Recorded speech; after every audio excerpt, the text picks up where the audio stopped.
Hey everyone, so I've been getting a ton of questions about the potential use of molecular hydrogen for the COVID-19. Now, there does appear to be some good rationale for why it would be used, and in fact in China there are already several clinical studies where they're using molecular hydrogen to treat the COVID-19 patients. According to some of the researchers, the preliminary data is really quite promising, in so much that at least one governmental organization is now recommending the use of molecular hydrogen for these patients. Now, I want to go through the pathophysiology so I can describe the rationale for why hydrogen gas would be used in these clinical studies and in this scenario. But first, I want to show you a video where Dr. Nanshan Zhong, who was the one who discovered the SARS Coronavirus in 2003, actually recommends and discusses the use of molecular hydrogen. And then I actually have some videos where patients who have the COVID-19 are actually describing their experience using the molecular hydrogen therapy. So we'll go to those videos and then I'll come back and talk about the rationale for H2. So we'll see you soon.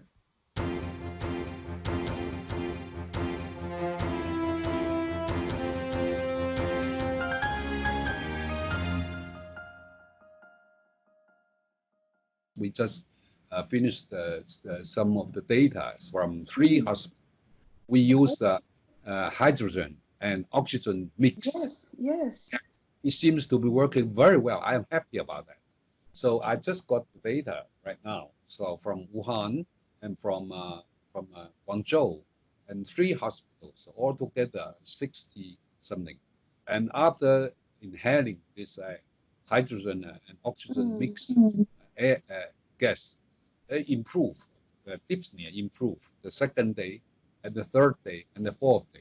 So all of them showing really improved. I suppose because of at least resist to reduce the airway the gas airway resistance. So much easier to go into the alveoli to improve the oxygenation. I think that's a good way. 你刚才吸了有什么感觉？就是吸了之后来了之后这么多天，这个胸前呢没有改善，就真的用了这之后啊，这个胸前都改善了，是吗？不痛了，不痛了，不痛了，一点都不痛了，那太好了，谢谢你啊，万清华教授啊，这里今天这第一回好爽啊，这个位置。阿姨，你用了那个氢氧机，感觉怎么样啊？感觉很舒服，很舒服，是不是？没有什么不好的感觉。有没有说觉得胸口就是吸了之后感觉很顺畅啊，或者是吸气的时候觉得就是很顺一点感觉？对，原来一深呼吸呢，就会咳嗽，但是用了这个以后呢，咳嗽啊，基本上没有了，而且深呼吸的时候都不会咳嗽。好，你用这个机感觉怎么样？用这个机感觉还可以。有没有说觉得好像吸气会更舒服啊，更顺畅，就是更顺畅一点，是不是？对。特别是第一次用的时候。什么感觉？感觉就是像气道打开了一样。这种感觉。对，以前不敢做这个深呼吸。用了它以后可以深呼吸。好的。你感觉吸了这个机之后感觉怎么样啊？吸了半天就感觉胸口就不痛了。不痛了。就没有那么痛，然后现在都不痛了。现在不痛了。那就以前生活都比较痛。之前是胸闷，跟前面这里跟后背都有点痛，然后吸了这个新气以后就半天以后就感觉就舒服很多，就没有痛。好，谢谢啊。So I hope you enjoyed those videos. It really is quite fascinating. I'm excited to see what the clinical studies show. Like I said, some of them should be published here quite soon. So let's go into this COVID-19 and figure out exactly what's going on. So the COVID-19 is the disease that is caused by the SARS coronavirus. Now SARS stands for Serious Acute Respiratory Syndrome. So it really is something to do with the lungs. So here we have the SARS coronavirus. It's going to go into the lungs and it's going to attack the alveoli. So here we've zoomed in on an alveolus here. So the virus will come in, has a spike protein. It's going to use that to anchor itself onto the ACE2 or the angiotensin converting enzyme type 2, and it's going to release its positive single-stranded RNA into there. That's going to basically take over the cell's ability and causes viral replication and make more viral particles and everything. And then this type 2 pneumocyte is then going to release these mediators to recruit these macrophages. Then the macrophage, the white blood cells, going to release these various cytokines, okay, interleukin 6, interleukin 1, TNF-alpha, tumor necrosis factor alpha. That's going to go into the plasma and then it's going to release neutrophils. That's going to increase some of the vasodilation permeability, so that neutrophils are going to now go into there. It's going to start creating a reactive oxygen species, and the reactive oxygen species are very damaging oxidative molecules that are going to, kill the viruses. Well, viruses are already dead, but kill everything, inhibit viral replication, and do exactly what we want them to do. So that's a very important part of all of this. But as this continues going, you're going to get more and more of this reactive oxygen species, more of the inflammation, you get more vasodilation, more capillary permeability. But because you actually are destroying your type 2 pneumocyte, well, the type 2 pneumocyte is what's important to make surfactant. If you don't have surfactant, your lungs aren't going to work correctly.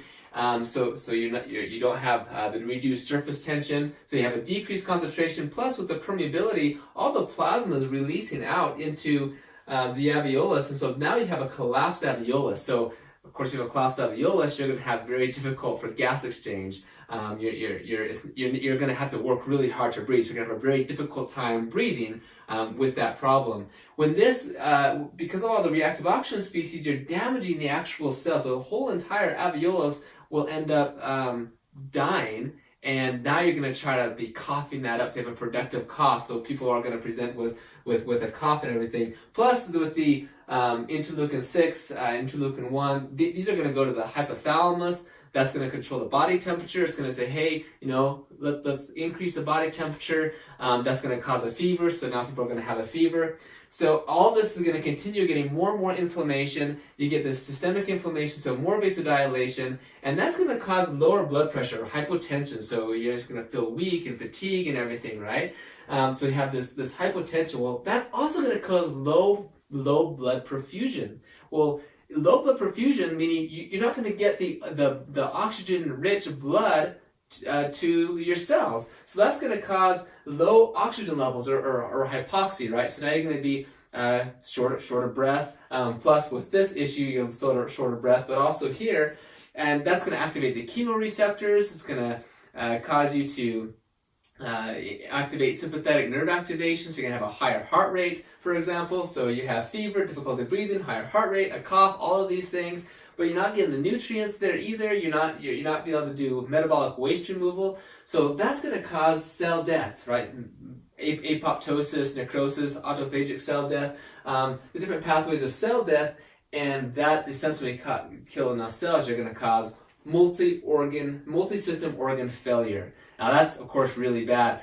Like for the lungs, like this is what we're talking about right here. Also in the kidneys, you're not getting the right blood circulation and everything, so your kidneys start having problems. You have higher blood urea nitrogen levels. Your liver is also being damaged. You have ALT, AST, all these different tissue damage that's occurring on. And as this continues, you can get ours, the acute respiratory distress syndrome. Now, most people who die of, say, COVID-19 or other SARS-like viruses, they die because of the acute respiratory distress syndrome. Again, it's a disease of the lungs, and that, of course, all this leads to death. So we need to stop this, right? That's the whole goal, is what can we do to stop this? And of course, the idea is, okay, how do we inhibit viral replication? How do we inhibit all this stuff? How do we get our immune system going?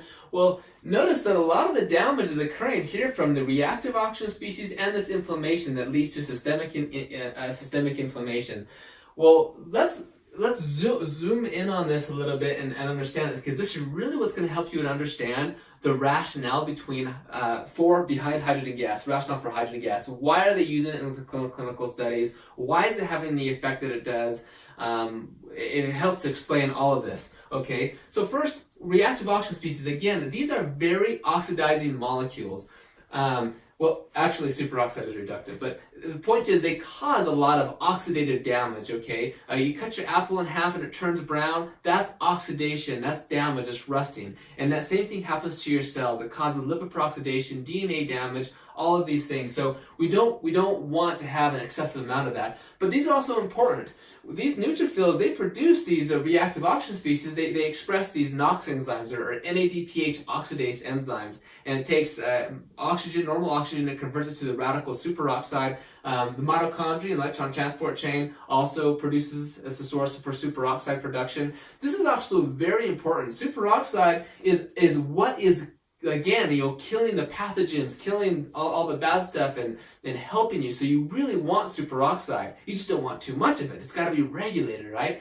Also nitric oxide. Well, nitric oxide is very critical. It's a vasodilator. Of course, that's really good, but you don't want too much of that because that's going to cause misdistribution of blood flow and whole sorts of problems. So we need to have that regulated as well. But nitric oxide it can inhibit viral replication. It's extremely important for the immune system. But again, you don't want too much of it. You want to keep that regulated. Well, when you have this cycle going on, these are just getting higher and higher and higher and higher. And now you're just causing all sorts of necrosis and cell damage. You're inducing apoptosis, right? That's the cell death we talked about. Well, also when these get high, they react instantaneously to form none other but peroxynitrite. Peroxynitrite is literally like the most oxidizing, damaging molecule that there is. It is pernicious, it is terrible. It is a bad molecule. And not only, that's a bad one, but then there's also the hydroxyl radical. The hydroxyl radical is actually the most cytotoxic reactive oxygen species. It's just bad. Both of these guys are just bad. That's why they're in the red color, because red means bad in this case. When these get high levels, they form peroxynitrite. Peroxynitrite can form the hydroxyl radical. Superoxide can also form the hydroxyl radical through a process called the Fenton reaction. Like there's iron and different things, it can cause us to catalyze. So I just want to point out that these guys right here, they do us no good. We do not want them. They cause cell death and everything. These guys, on the other hand, they're important for our immune system, for our function, everything. So we actually like them. We need them to be regulated, okay? Well, these enzymes are very critical to regulate these, and they get hyperactivated by the immune inflammatory response we'll talk about over here. So, but typically, let's talk about superoxide, for example. The body regulates this because superoxide normally is just, once it's done its magic, once it's done what it needs to do, it's quickly converted by superoxide dismutase, the body's antioxidant enzyme, is converted by hydrogen peroxide, that's converted to water and oxygen by, say, catalase or glutathione peroxidase. It's no problem. The body can take care of this. These are our body's natural antioxidants, and they are regulated by what's called this NRF2 keep 1 system, okay? So here we have like a cell, and here's the nucleus. Okay, look, here's your mitochondria, okay? But what can happen is that NRF2 keep 1 is a transcription factor that when it gets activated, check this out. When NRF2 keep 1 gets activated, it goes into the nucleus and binds to the ARE, the antioxidant response element, or ERE, the electrified response element. But here it binds and induces the translation, transcription, production of the body's natural antioxidants, like your glutathione, your catalase, your superoxide dismutase, your glutathione peroxidase. In fact, NRF2 regulates over 200 different cytoprotective proteins and enzymes. Okay, this is the phase 2 enzymes, detoxification and antioxidation. It's all right here with the NRF2 keep 1 system. Well, when you have an attack like this, all your superoxide dismutase, your catalase, all this stuff that's going to control everything is like totally depleted. It gets gone, and that's why you're getting it gets gone. That's funny. You get such a depletion going on here that you're quickly going to have necrosis and apoptosis, cell death, and everything. So that's why NRF2 is so important. Well, look what happens here. So now let's talk about hydrogen a little bit. Molecular hydrogen actually has the ability to activate the NRF2 keep 1 pathway.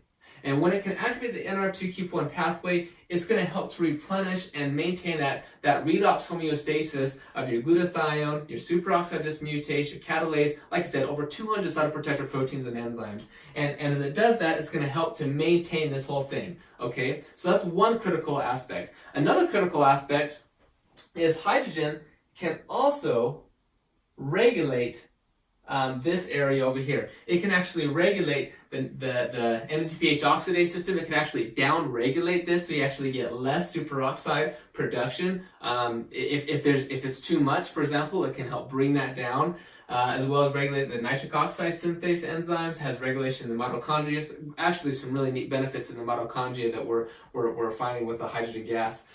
So here, hydrogen is able to take care of the ROS. Oh, and these guys right here.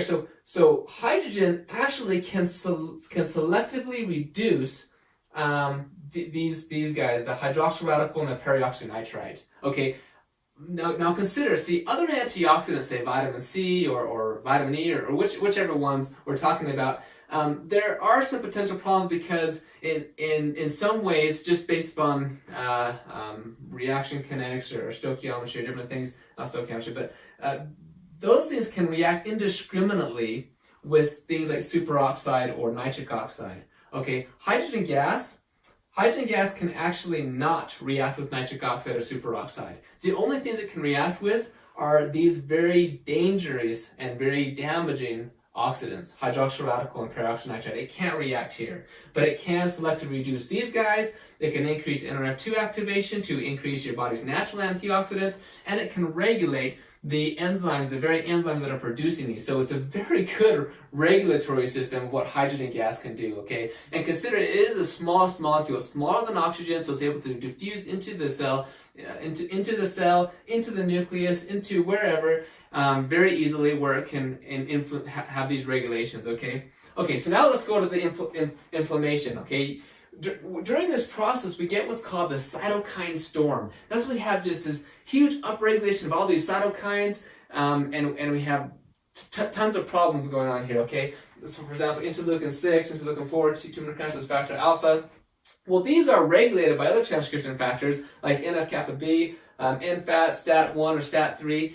These transcription factors regulate and increase the production of all of these. Well, guess what activates these? Reactive oxygen species, okay? Well, reactive oxygen species activate these guys, and guess what these guys can produce? Well, if you guess reactive oxygen species, you go to the head of the class. Because that's right. All of this is this whole cycle. And you can see it's a vicious cycle. It just keeps on getting worse and worse and worse until you get more cell death, which results in multi-system organ failure, which results in, well, eventually death. If we don't stop this, we have to stop this cycle. So hydrogen gas over here, we've actually demonstrated that hydrogen has an inhibitory role or a regulatory role in regulating these guys, which are going to regulate the actual inflammatory cytokines. So we've actually done several studies showing, we and as well as many other colleagues and researchers, and many papers have demonstrated that hydrogen has a great anti-inflammatory effects, decreasing interleukin-6. Okay, that's a very potent pro-inflammatory cytokine. So hydrogen can regulate NF-κB, NFAT. It's going to decrease these cytokines. And we're seeing in the research that hydrogen can therefore decrease, for example, lipopolysaccharide-induced hypotension, decreasing some of these other symptomology here because it's decreasing this inflammation, it's decreasing the oxidative damage, the oxidative stress that's going on. So, so to sum it all up together, this is how the virus progresses, leading to reactive oxygen species and inflammation. That's going to cause all the way to cell death, multi-system organ failure, and eventually, potentially death, right? And hydrogen gas, being a very simple, small molecule, we're showing it can help to regulate the redox status of the cell by selectively reducing the very bad guys, help to regulate and improve the NRF2-keep1 pathway to maintain our body's redox homeostasis, and also has regulatory effects with the inflammation to lower chronic, harmful systemic inflammation. And it's by regulating everything and not just decreasing it or inhibiting it or something, because that's not what we want to do. We need all of these things. This is our immune system. We don't want to just get rid of it. Yes, it is what is killing us, but it is also very important that we have so that we can get better. So that is kind of that is the idea between hydrogen gas and its rationale for COVID-19. So anyway, I hope this made sense. I hope you're able to learn something from this, and we'll, like I said, check out the literature. We'll post the clinical trials, when they get done, and thank you very much.